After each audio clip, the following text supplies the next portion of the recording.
Sugar వచ్చిందనుకోండి, మీకు ఎందుకు వస్తుంది? ప్యాంక్రియాస్ అనే గ్రంథి పని చేయకపోవడం. ప్యాంక్రియాస్ యొక్క పని ఏంటి? ఇన్సులిన్ అనే ద్రవాన్ని ఉత్పత్తి చేస్తుంది.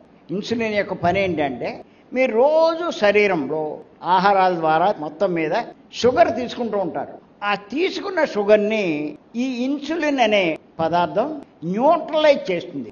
న్యూట్రలైజ్ చేసి శక్తిగా మారుస్తుంది. అంచేత శరీరం ఇంకా బాగా పనిచేయడానికి ఉపయోగపడుతుంది. అందుకే మీరు చూడండి, కొంచెం నీరసం వచ్చినప్పుడు గ్లూకోజ్ వాటరు, షర్బత్తులు ఇలాంటివి తాగుతారు. తాగగానే వచ్చేస్తుంది మీకు ఎనర్జీ. దాన్ని శక్తిగా ఎవరు మారుస్తారు? ఇన్సులిన్ అనే పదార్థం. అది ఎక్కడి నుంచి వచ్చింది? దాన్ని ఎవరు తయారు చేశారు? శరీరం లోపల ఉండే ప్యాంక్రియాస్. అది నిత్యం అలా పనిచేస్తుంది. అది అలా పనిచేస్తూ ఉంటే ఏ ఇబ్బంది లేదు, ఆడు ఆరోగ్యంగానే ఉంటాడు. కానీ ఈ ప్యాంక్రియాస్ అనే గ్రంథి పని చేయడం ఆగిపోయింది అనుకోండి, ఇన్సులిన్ ఉత్పత్తి అవ్వదు. ఇన్సులిన్ ఉత్పత్తి కాకపోతే మీరు తీసుకున్న షుగరు రక్తంలో అలా ఉండిపోతుంది. షుగర్ లెవెల్స్ పెరిగిపోతాయి. షుగర్ లెవెల్స్ పెరిగిపోతే ఏమవుతుంది? రకరకాల ఇబ్బందులు ఏర్పడతాయి. డాక్టర్ గారు టెస్ట్ చేసి నీకు షుగర్ వచ్చింది అంటాడు. ఏం చేయమంటారు? ఏం పర్లేదులే, కంగారు పడుకో అని చెప్పి టాబ్లెట్స్ కానీ ఇంజెక్షన్స్ కానీ ఇస్తారు.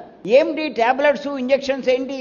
ఏ ఇన్సులిన్ అవుతే శరీరంలో షుగర్ ని న్యూట్రలైజ్ చేస్తుందో ఆ ఇన్సులిన్ ఇప్పుడు ఉత్పత్తి అవ్వట్లా. ఎందుకు?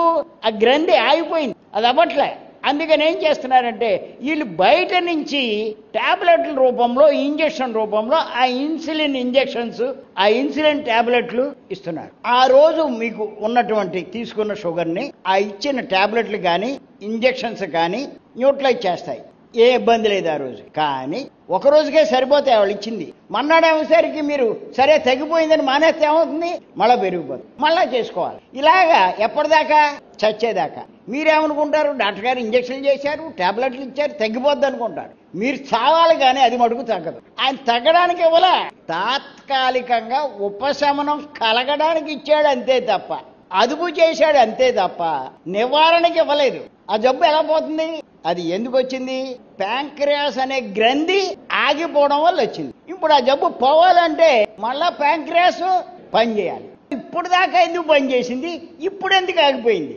ఒక ప్యాంక్రియాస్ కాదండి, ఇలాంటివి ఎన్నో క్రియలు జరుగుతున్నాయి శరీరంలో. 200 అన్నాను నేను. అవన్నీ ఎందుకు జరుగుతున్నాయి? మీ ప్రమేయం ఏమీ లేదు. మరి ఎవరు జరిపిస్తున్నారు లోపల? అంటే ఏ ఆత్మని మీరు మర్చిపోయారో, ఆత్మ గురించి ఆలోచించట్లేదో, ఆ ఆత్మశక్తి వల్లే శరీరంలో ఈ క్రియలన్నీ జరుగుతున్నాయి. అందుకే మీరు ఇంత ఆరోగ్యంగా ఉన్నారు.